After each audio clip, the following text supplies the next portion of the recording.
A Senhora do Galvão, de Machado de Assis. Começaram a rosnar dos amores deste advogado com a viúva do brigadeiro, quando eles não tinham ainda passado dos primeiros obséquios. Assim vai o mundo. Assim se fazem algumas reputações más, e, o que parece absurdo, algumas boas. Com efeito, há vidas que só têm prólogo, mas toda a gente fala do grande livro que se lhe segue, e o autor morre com as folhas em branco. No presente caso, as folhas escreveram-se, formando todas um grosso volume de 300 páginas compactas, sem contar as notas. Estas foram postas no fim, não para esclarecer, mas para recordar os capítulos passados, tal é o método nesses livros de colaboração. Mas a verdade é que eles apenas combinavam no plano, quando a mulher do advogado recebeu este bilhete anônimo. Não é possível que a senhora se deixe embair mais tempo, tão escandalosamente, por uma de suas amigas, que se consola da viuvez, seduzindo os maridos alheios, quando bastava conservar os cachos. Que cachos? Maria Olímpia não perguntou que cachos eram da viúva do brigadeiro, que os trazia por gosto, e não por moda. Creio que isto se passou em 1853. Maria Olímpia leu e releu o bilhete, examinou a letra, que lhe pareceu de mulher e disfarçada, e percorreu mentalmente a primeira linha das suas amigas, a ver se descobria a autora. Não descobriu nada, dobrou o papel e fitou o tapete do chão, caindo-lhe os olhos justamente no ponto do desenho em que dois pombinhos ensinavam um ao outro a maneira de fazer de dois bicos um bico. Há dessas ironias do acaso, que dão vontade de destruir o universo. Afinal meteu o bilhete no bolso do vestido, e encarou a mucama, que esperava por ela, e que lhe perguntou: Nhanhã não quer mais ver o chale? Maria Olímpia pegou no chale que a mucama lhe dava e foi pô-lo aos ombros, defronte do espelho. Achou que lhe ficava bem, muito melhor que a viúva. Cotejou as suas graças com as da outra. Nem os olhos nem a boca eram comparáveis, a viúva tinha os ombros estreitinhos, a cabeça grande, e o andar feio. Era alta, mas que tinha ser alta? E os 35 anos de idade, mais 9 que ela? Enquanto fazia essas reflexões, ia compondo, pregando e despregando o chale. Este parece melhor que o outro, aventurou a mucama. Não sei, disse a senhora, chegando-se mais para a janela, com os dois nas mãos. Bota o outro, nhanhã. A nhanhã obedeceu. Experimentou 5 chales dos 10 que ali estavam, em caixas, vindos de uma loja da Rua da Ajuda. Concluiu que os 2 primeiros eram os melhores, mas aqui surgiu uma complicação, mínima, realmente, mas tão sutil e profunda na solução, que não vacilo em recomendá-la aos nossos pensadores de 1906. A questão era saber qual dos 2 chales escolheria, uma vez que o marido, recente advogado, pedia-lhe que fosse econômica. Contemplava-os alternadamente, e ora preferia um, ora outro. De repente, lembrou-lhe a leivosia do marido, a necessidade de mortificá-lo, castigá-lo, mostrar-lhe que não era peteca de ninguém, nem maltrapilha, e, de raiva, comprou ambos os chales. Ao bater das 4 horas, era a hora do marido, nada de marido. Nem às 4, nem às 4:30. Maria Olímpia imaginava uma porção de coisas aborrecidas, e à janela, tornava a entrar, temia um desastre ou doença repentina, pensou também que fosse uma sessão do júri. 5 horas, e nada. Os cachos da viúva também negrejavam diante dela, entre a doença e o júri, com os tons de azul ferrete, que era provavelmente a cor do diabo. Realmente era para exaurir a paciência de uma moça de 26 anos. 26 anos, não tinha mais. Era filha de um deputado do tempo da regência, que a deixou menina, e foi uma tia que a educou com muita distinção. A tia não a levou muito cedo a bailes e espetáculos. Era religiosa, conduziu-a primeiro à igreja. Maria Olímpia tinha a vocação da vida exterior, e, nas procissões e missas cantadas, gostava principalmente do rumor, da pompa. A devoção era sincera, tíbia e distraída. A primeira coisa que ela via na tribuna das igrejas era a si mesma. Tinha um gosto particular em olhar de cima para baixo, fitar a multidão das mulheres ajoelhadas ou sentadas, e os rapazes, que, por baixo do coro ou nas portas laterais, temperavam com atitudes namoradas as cerimônias latinas.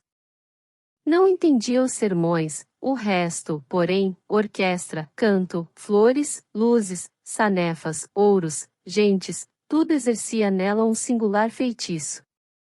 Magra devoção, que escasseou ainda mais com o primeiro espetáculo e o primeiro baile. Não alcançou a Candiani, mas ouviu a Ida e Delvira, dançou a larga, e ganhou fama de elegante. Eram 5h30, quando o Galvão chegou.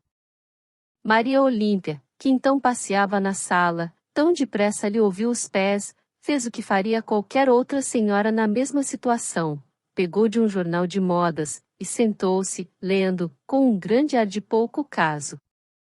Galvão entrou ofegante, risonho, cheio de carinhos, perguntando-lhe se estava zangada, e jurando que tinha um motivo para a demora, um motivo que ela havia de agradecer, se soubesse. Não é preciso, interrompeu ela friamente. Levantou-se, foram jantar. Falaram pouco, ela menos que ele, mas em todo o caso, sem parecer magoada. Pode ser que entrasse a duvidar da carta anônima, pode ser também que os 2 Charles lhe pesassem na consciência. No fim do jantar, Galvão explicou a demora, tinha ido, a pé, ao teatro provisório, comprar um camarote para essa noite, davam os Lombardos. De lá, na volta, foi encomendar um carro. Os Lombardos? Interrompeu Maria Olímpia. Sim, canta o Laboceta, canta Jacobson, abailado. Você nunca ouviu os Lombardos? Nunca. E aí está porque me demorei. Que é que você merecia agora? Merecia que eu lhe cortasse a ponta desse narizinho arrebitado. Como ele acompanhasse o dito com um gesto, ela recuou a cabeça, depois acabou de tomar o café. Tenhamos pena da alma desta moça. Os primeiros acordes dos Lombardos ecoavam nela, enquanto a carta anônima lhe trazia uma nota lúgubre, espécie de réquiem. E por que é que a carta não seria uma calúnia? Naturalmente não era outra coisa, alguma invenção de inimigas, ou para afligi-la, ou para fazê-los brigar. Era isto mesmo. Entretanto, uma vez que estava avisada, não os perderia de vista. Aqui acudiu-lhe uma ideia, consultou o marido se mandaria convidar a viúva. Não, respondeu ele, o carro só tem 2 lugares, e eu não hei de ir na boleia. Maria Olímpia sorriu de contente, e levantou-se. Há muito tempo que tinha vontade de ouvir os Lombardos. Vamos aos Lombardos. Trá, lá, lá, lá. Meia hora depois foi vestir-se. Galvão, quando a viu pronta daí a pouco, ficou encantado. Minha mulher é linda, pensou ele, e fez um gesto para estreitá-la ao peito, mas a mulher recuou, pedindo-lhe que não a amarrotasse. E, como ele, por umas veleidades de camareiro, pretendeu consertar-lhe a pluma do cabelo, ela disse-lhe enfastiada. Deixa, Eduardo. Já veio o carro. Entraram no carro e seguiram para o teatro. Quem é que estava no camarote contíguo ao deles? Justamente a viúva e a mãe. Esta coincidência, filha do acaso, podia fazer crer algum ajuste prévio. Maria Olímpia chegou a suspeitá-lo, mas a sensação da entrada não lhe deu tempo de examinar a suspeita. Toda a sala voltará-se para vê-la, e ela bebeu, a tragos demorados, o leite da admiração pública. Demais, o marido teve a inspiração, maquiavélica, de lhe dizer ao ouvido, antes a mandasses convidar, ficava-nos devendo o favor. Qualquer suspeita cairia diante desta palavra. Contudo, ela cuidou de os não perder de vista, e renovou a resolução de 5 em 5 minutos, durante meia hora, até que, não podendo fixar a atenção, deixou andar. Lá vai ela, inquieta, vai direito ao clarão das luzes, ao esplendor dos vestuários, um pouco à ópera, como pedindo a todas as coisas alguma sensação deleitosa em que se espreguice uma alma fria e pessoal. E volta depois à própria dona, ao seu leque, às suas luvas, aos adornos do vestido, realmente magníficos.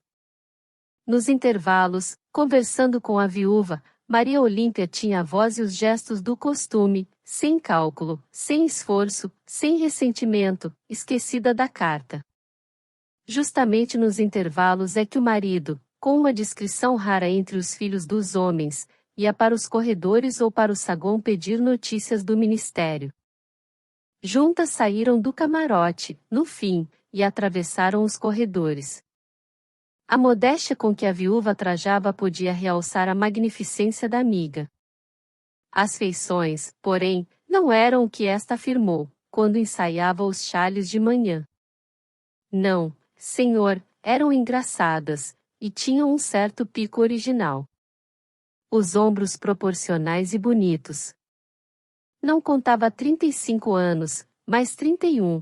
Nasceu em 1822, na véspera da independência, tanto que o pai, por brincadeira, entrou a chamá-la Ipiranga, e ficou-lhe esta alcunha entre as amigas. Demais, lá estava em Santa Rita o assentamento de batismo. Uma semana depois, recebeu Maria Olímpia outra carta anônima. Era mais longa e explícita. Vieram outras, uma por semana, durante 3 meses. Maria Olímpia leu as primeiras com algum aborrecimento, as seguintes foram calejando a sensibilidade. Não havia dúvida que o marido demorava-se fora, muitas vezes, ao contrário do que fazia dantes, ou saía à noite e regressava à tarde, mas, segundo dizia, gastava o tempo no Wallerstein ou no Bernardo, em palestras políticas. E isto era verdade, uma verdade de 5 a 10 minutos, o tempo necessário para recolher alguma anedota ou novidade, que pudesse repetir em casa, à laia de documento. Dali seguia para o Largo de São Francisco, e metia-se no ônibus. Tudo era verdade. E, contudo, ela continuava a não crer nas cartas. Ultimamente, não se dava mais ao trabalho de as refutar consigo, lia-as uma só vez, e rasgava-as. Com o tempo foram surgindo alguns indícios menos vagos, pouco a pouco, ao modo do aparecimento da terra aos navegantes, mas este Colombo teimava em não crer na América. Negava o que via, não podendo negá-lo, interpretava-o, depois recordava algum caso de alucinação, uma anedota de aparências ilusórias, e nesse travesseiro cômodo e mole punha a cabeça e dormia. Já então, prosperando-lhe o escritório, dava ao Galvão partidas e jantares, iam a bailes, teatros, corridas de cavalos. Maria Olímpia vivia alegre, radiante, começava a ser um dos nomes da moda. E andava muita vez com a viúva, a despeito das cartas, a tal ponto que uma destas lhe dizia: parece que é melhor não escrever mais, uma vez que a senhora se regala numa comborçaria de mau gosto. Que era comborçaria? Maria Olímpia quis perguntá-lo ao marido, mas esqueceu o termo, e não pensou mais nisso. Entretanto, constou ao marido que a mulher recebia cartas pelo correio. Cartas de quem? Esta notícia foi um golpe duro e inesperado. Galvão examinou de memória as pessoas que lhe frequentavam a casa, as que podiam encontrá-la em teatros ou bailes, e achou muitas figuras verossímeis. Em verdade, não lhe faltavam adoradores. Cartas de quem? Repetia ele mordendo o beiço e franzindo a testa. Durante 7 dias passou uma vida inquieta e aborrecida, espiando a mulher e gastando em casa grande parte do tempo. No 8º dia, veio uma carta. Para mim? Disse ele vivamente. Não, é para mim, respondeu Maria Olímpia, lendo o sobrescrito. Parece letra de Mariana ou de Lulu Fontoura. Não queria lê-la, mas o marido disse que a lesse, podia ser alguma notícia grave. Maria Olímpia leu a carta e dobrou-a, sorrindo, ia guardá-la, quando o marido desejou ver o que era. Você sorriu, disse ele gracejando, há de ser algum epigrama comigo. Qual? É um negócio de moldes. Mas deixa ver. Para que, Eduardo? Que tem? Você, que não quer mostrar, por algum motivo há de ser. D.K. Já não sorria, tinha a voz trêmula. Ela ainda recusou a carta, 1, 2, 3 vezes. Teve mesmo ideia de rasgá-la, mas era pior, e não conseguiria fazê-lo até o fim.